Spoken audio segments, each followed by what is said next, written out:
In today's workplace, a quiet but urgent conversation is unfolding, one that often goes unspoken yet is felt by many. It's a conversation that lingers in the background of meetings, in the break room, and in the minds of employees as they navigate their careers. This conversation is about fairness, opportunity, and the complex question of who truly gets ahead in the modern corporate world. As organizations strive to become more inclusive, the definition of merit and success is being re-examined.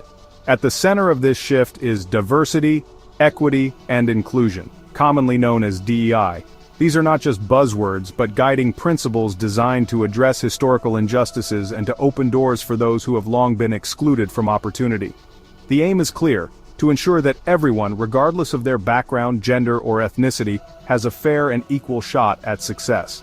It's about leveling the playing field so that talent and hard work are what matter most. Yet, as these policies take hold, a tough and often uncomfortable question arises. In our efforts to help those who have been historically marginalized, are we unintentionally leaving others behind, particularly men, and more specifically, white and Asian men? Raising this concern can feel risky. It's a topic that's often met with defensiveness or accusations, but ignoring it means dismissing the very real anxieties and uncertainties that some employees are experiencing. The stakes are high.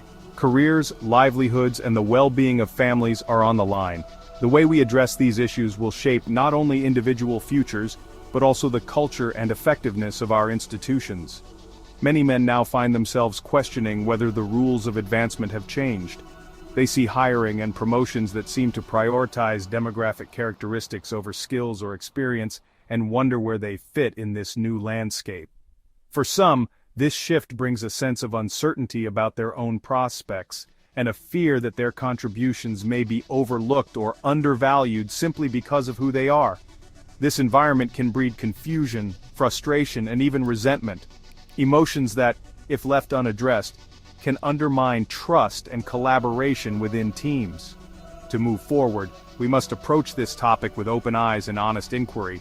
It's not about anger or ideology, but about understanding the full impact of these changes and finding a path that works for everyone.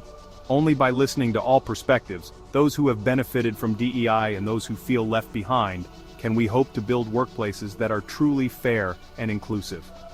Let's take a closer look at DEI's origins, its real-world impact, and how we might create opportunity for all, without exception and without leaving anyone behind.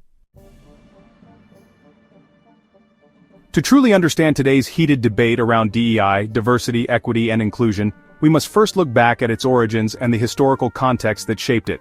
The story of DEI is not just a modern phenomenon. It is deeply rooted in decades of struggle, activism, and a collective yearning for fairness in society and the workplace.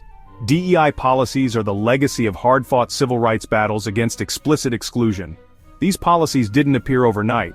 They are the result of generations of people demanding justice, marching in the streets, and challenging the status quo to ensure that everyone, regardless of background, could have a fair shot. For generations, women and minorities were denied basic rights and opportunities. Workplaces were often closed off to anyone who didn't fit a narrow mold, and entire communities were systematically excluded from education, employment, and advancement. The Civil Rights Act of 1964 outlawed discrimination, but legal equality didn't erase deep systemic barriers. Even after the law changed, the reality for many was that old prejudices and institutional obstacles remained, making true equality elusive. Affirmative action emerged as a proactive effort to counteract these lingering disadvantages. It was a recognition that simply removing legal barriers wasn't enough. Active steps were needed to level the playing field and repair the damage caused by decades of exclusion.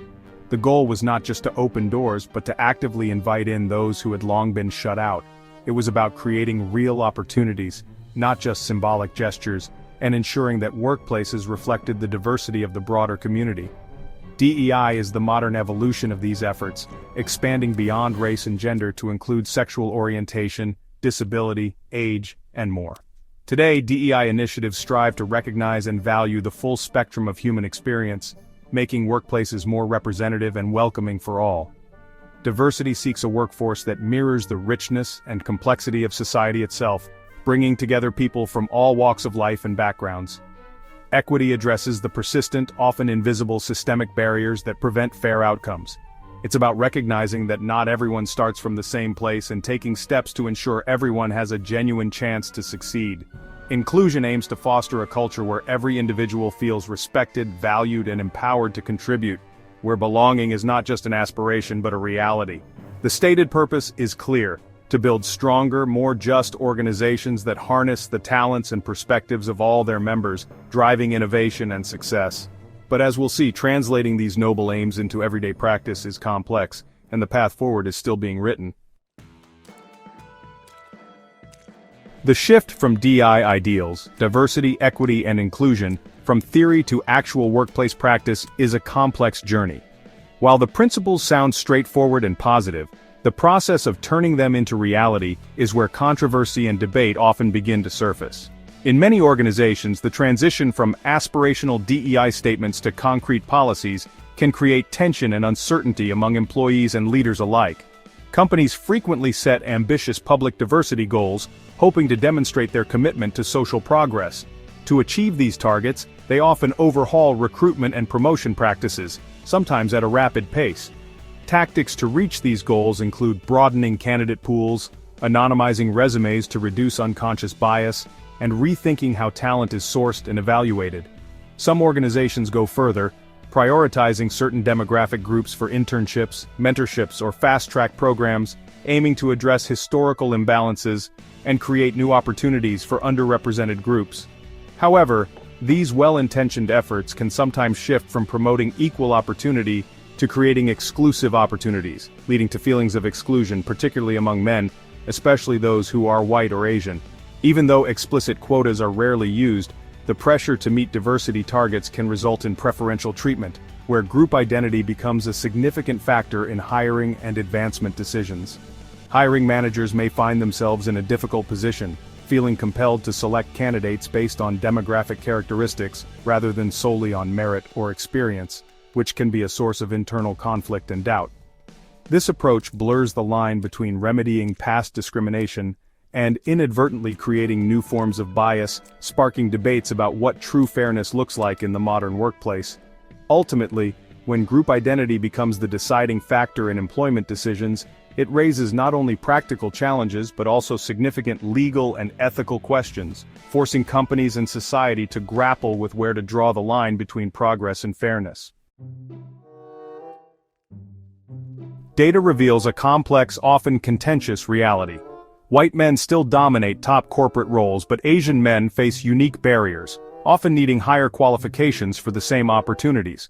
Men also fill the most dangerous, low-status jobs, and are overrepresented among the homeless, and those struggling with addiction. Critics argue DEI focuses too narrowly on elite jobs, ignoring working-class men's struggles. The numbers show privilege and disadvantage are not uniform. They depend on race, class, and context. Critics warn that DEI can lead to reverse discrimination, undermining meritocracy. When hiring prioritizes group identity over qualifications, it can breed resentment and compromise organizational quality. DEI's focus on identity groups may foster division, not unity, in the workplace. Some argue that equity, equality of outcome, clashes with the ideal of equal opportunity. The fear, in trying to fix old injustices, we risk creating new ones. Legally, DEI walks a tightrope. Laws like the Civil Rights Act ban discrimination, but allow limited temporary affirmative action to address clear imbalances. Companies avoid quotas, but diversity goals can still create legal risk if they result in preferential treatment.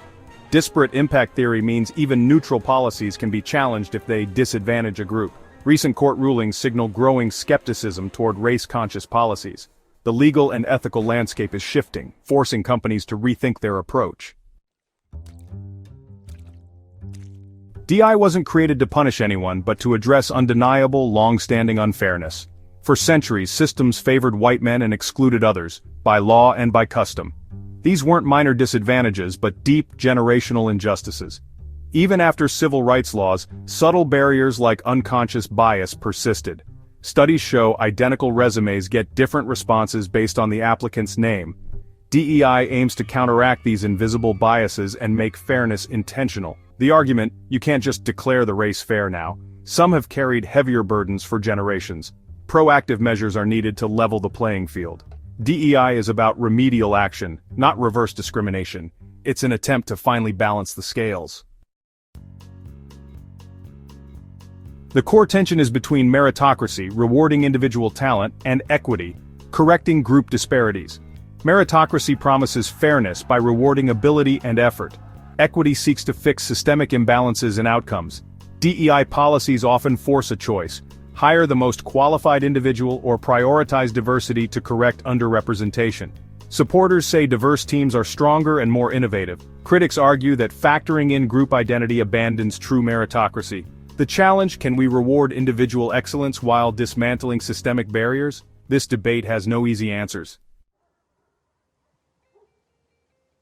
We stand at a crossroads needing balance, not extremes. We must reject both the injustices of the past and new forms of exclusion in the name of progress. Judging people by group identity, not merit, is wrong, no matter the group. The goal: genuine equality of opportunity for all. That means tackling real barriers like education and bias, while upholding high standards for everyone. The focus should be on lifting people up, not pushing others down. This requires honest conversation, listening, and seeking common ground. The real question: how do we build the best organizations, drawing from the widest pool of talent? The answer lies in radical inclusion, valuing each person's unique contribution. That's a future worth striving for.